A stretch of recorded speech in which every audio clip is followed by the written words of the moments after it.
oh. Gabi pa nga lang. Gabi na nga eh. Pero 5 pa lang. Okay.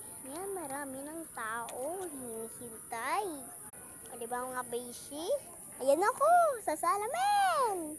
Huwag niyo to tagayang galing. Walang ng boses.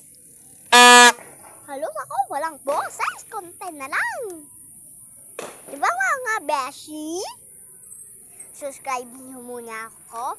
Kung subscribe and like kung tama ako.